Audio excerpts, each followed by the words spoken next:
Alors là, c'est un piège d'interception. Alors le principe de ce piège, comme on peut le voir, c'est une plaque de plexiglas, dessous un entonnoir. Ensuite, un récipient dans lequel on met de la bière. Et alors, donc, ce sont des pièges qui sont faits pour attraper les coléoptères, et notamment les coléoptères saproxyliques, qui à un moment donné de leur cycle de vie, consomment ou dépendent du bois mort.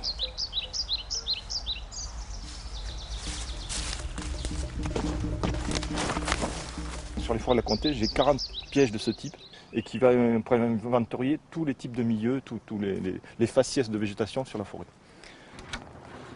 Donc là, ce piège, il est en bas par rapport à celui qu'on a vu tout à l'heure qui était placé à peu près à 10 mètres de hauteur. Donc le but de la manip, c'est de montrer où se déplacent les insectes. Soit ils se déplacent en hauteur et soit à faible hauteur. Donc là, par rapport à tout à l'heure, il y a déjà un peu plus de bêtes. Alors on va prendre celle-ci.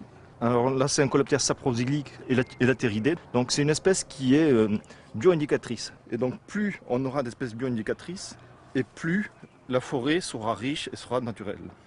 Donc par l'intermédiaire des pièges d'interception, on peut faire des inventaires, donc obtenir toute une série d'insectes et quantifier le nombre d'espèces bio-indicatrices, ce qui nous permet de qualifier l'intérêt des forêts et de comparer les massifs forestiers entre eux.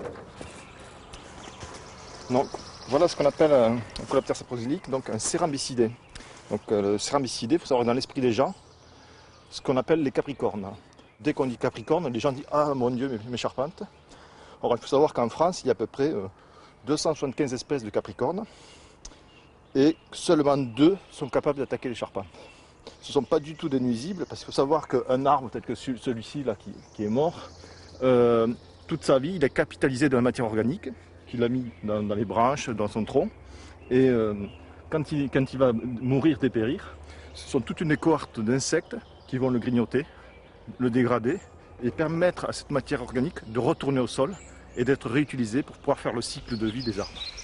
Donc en gros, sans les coléoptères saproxyliques, sans les capricornes, il n'y a pas de forêt.